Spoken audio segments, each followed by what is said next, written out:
America এবং ইউরোপের সাহায্য সহযোগিতা ছাড়া, তাদের প্রত্যক্ষ মদত ছাড়াই ইসরায়েল ইরানে হামলার কোন সাহসই রাখেনি। সুতরাং আমরা আজকে এখানে যারা দাঁড়িয়েছি প্রত্যেকেই অত্যন্ত ক্ষোভ এবং নিন্দা নিয়ে এখানে দাঁড়িয়েছি।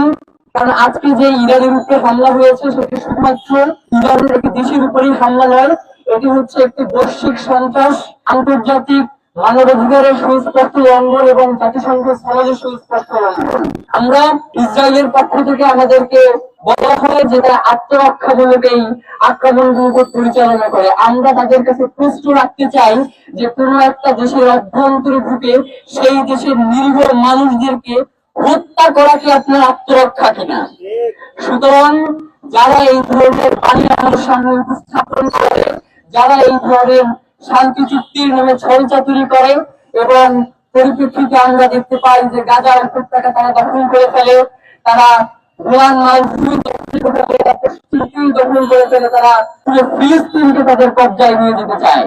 একটা স্বাধীন সার্বভৌম রাষ্ট্রের যদি নিজস্ব নিরাপত্তা নিশ্চিত করার যদি কোন সক্ষমতা না থাকে, যদি আন্তর্জাতিক বিশ্ব তাদেরকে সেই সুযোগ না দিতে চায়, তাহলে সেই ক্ষেত্রে বর্তমান বিশ্বে যারা আছেন তারা কি পদক্ষেপ নেবেন সেটা আসলে বলার অবকাশ রাখে।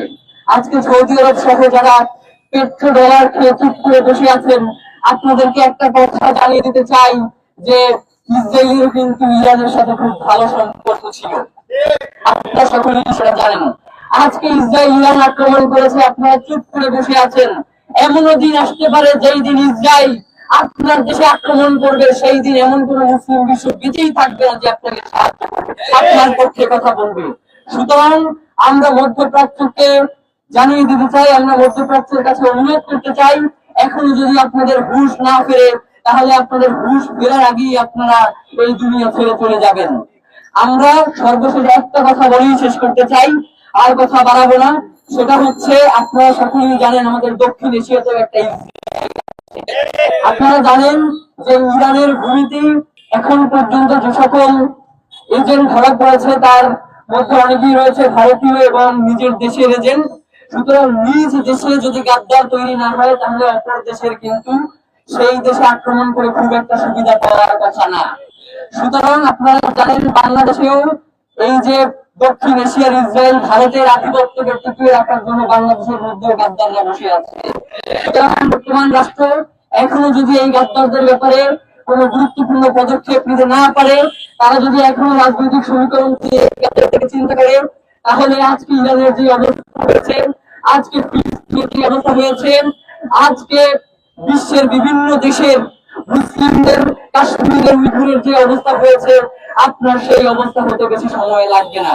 সুতরাং এখনো সময় আছে, আপনি সামরিক দিক থেকে নিজেকে শক্তিশালী করুন, আপনি বিভিন্ন দেশের সাথে সামরিক বিশ্লেষকদের সাথে কথা বলে বাড়ানো যায় সেই চেষ্টা করুন। আমরা সর্বশেষ একটা কথা বলি শেষ করতে চাই, আমরা ইরানের পক্ষে দাঁড়ানোর জন্য শুধুমাত্র মুসলিম হইতে হবে এইটাই আমরা বিশ্বাস করি না।